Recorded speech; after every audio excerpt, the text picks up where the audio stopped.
welcome guys to Battle for Middle Earth. This is Shelobs Lair Part 2. And the intro sequence was Richman, Poorman, Beggar, teif. So,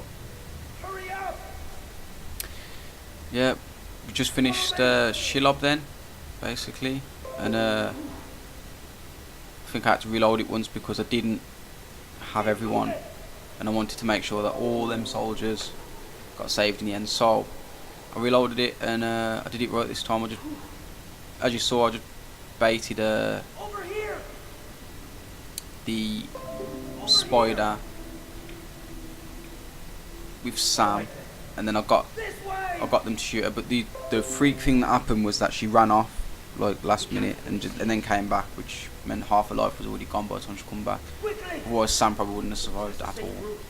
So yeah, that was lucky that she decided to just run off last second and then come back. So now we're just mopping up the stragglers of the spiders, getting the last few remaining survivors out of here as well. So we're going to need all the troops we can get for this next part, which is really going to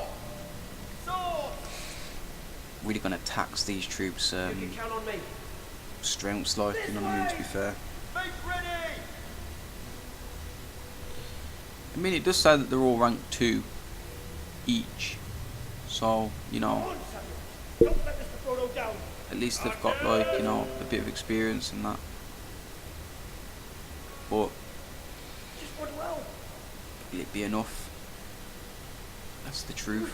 That's the thing you gotta ask yourself. Will it be enough? So now we're making our way over to cirith Ungol. And a bit of interesting information about cirith Ungol is that it's named after Ungoliant, which was Queen Spider, which was created by Morgoth when he first turned evil, created the spiders, created Ungoliant, and then she gave birth to Shelob. So yeah, the cirith Ungol is actually named after Ungoliant the spider, and she drank the life force of the trees in the in Valinor that were light in Valinor.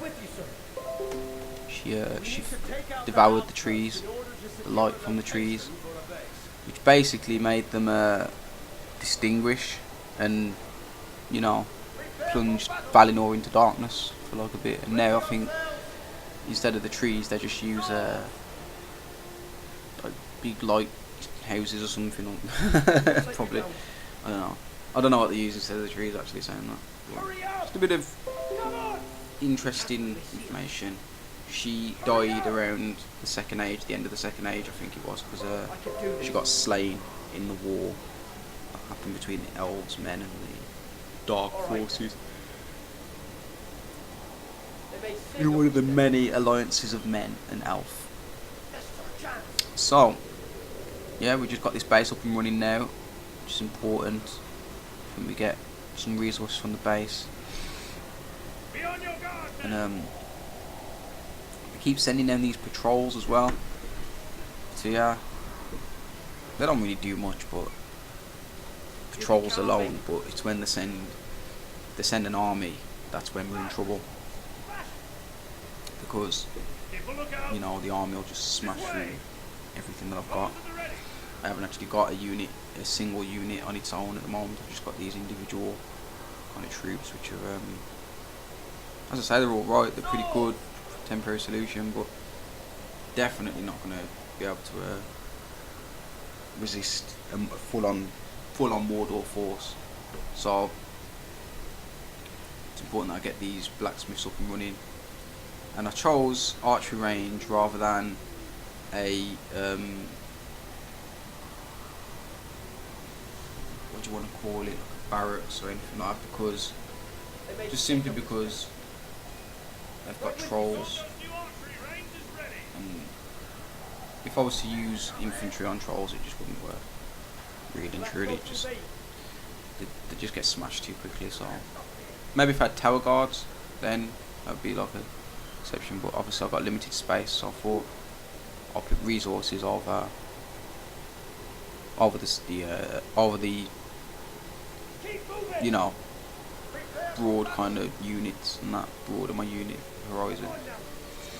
So yeah, I'm just using Sam just to kite enemies out, because I wanted to test the defences and see whether they were you know, up to snuff or not, because I didn't want to roll in there with archers and have everyone, you know, die off just because I was too lazy to, you know, go and test the defences and that before attacking. So I've got Sam to keep running up there, keep kiting enemies down, just so that they're not saving up enemies as well, because if they're going to keep making enemies and saving them up, then, you know, it's not going to they're not going to basically be able to take out the garrison. It's going to be really hard for them. So I thought, nah, just forget that, I'll kite the enemies down. So yeah, Sam nearly got picked off there by the archers as well, but managed to make it out in time. And here these guys keep running back. Some of them keep running back and then coming down, then running back again, then coming down. But we managed to get them in the end. So yeah. Oh shit. This is where my infantry just counts for nothing.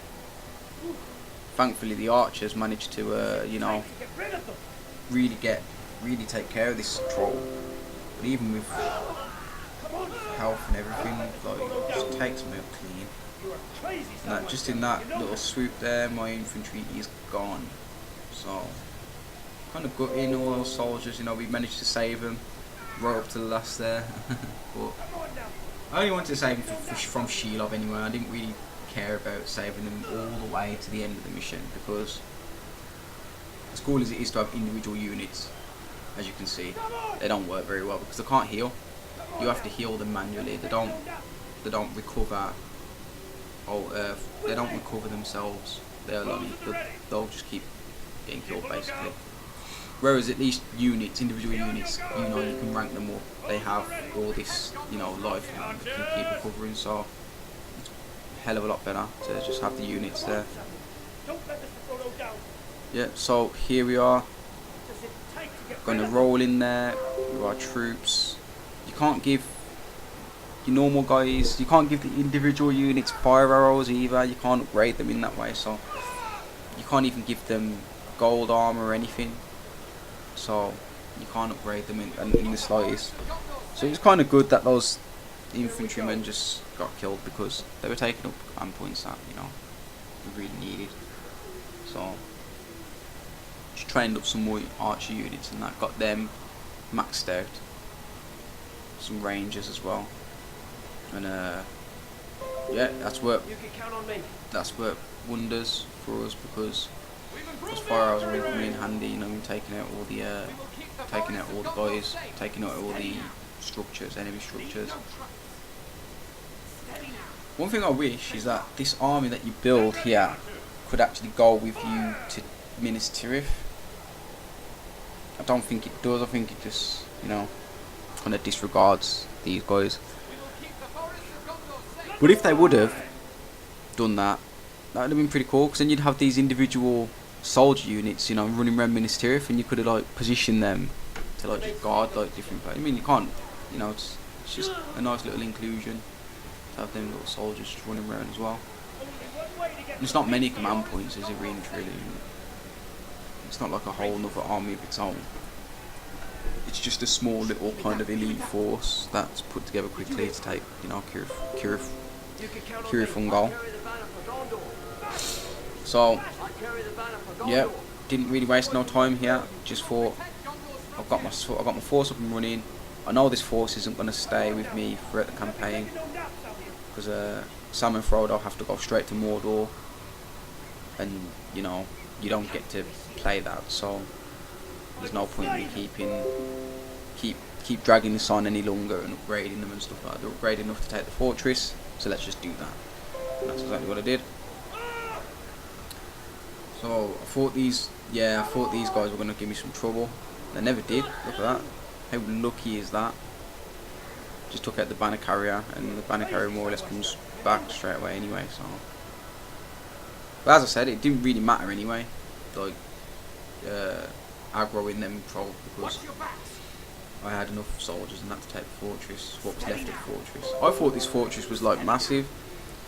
You know, it looks, to look at it from the outside in, it looks really opposing, looks really like, you know, but nah, these two last buildings are all that's left. And I thought there was loads of troops in this thing, but there wasn't actually even that many. I was like, whoa, no way. Like, we don't even have to take the tower or anything. Like, the tower's just a show basically, and there wasn't many men on the walls either. So, you know, more or less completed it within, I'm gonna say, like minutes. I felt like it anyway. So that's that, guys. That's the guide to Cirith Ungol. I'll see you next time for the next episode. Ciao.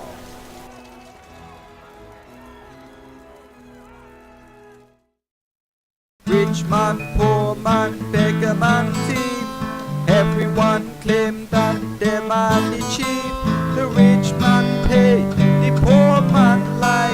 The poor man take away the beggar man. Why don't cry, my brothers? Don't cry, my sisters. Tears won't solve the situation. It's just a form of reaction. Say everything will soon be okay as soon as the war is over. Your children will be free to come over. Your children will be free to take over. Have some faith. Have a little faith. Oh boy. Rich man, poor man, beggar man, teif. Everyone claims it, they man the chief. The rich man pay, the poor man lie. The poor man take away the beggar man's wife. Don't cry, don't cry, don't cry, no.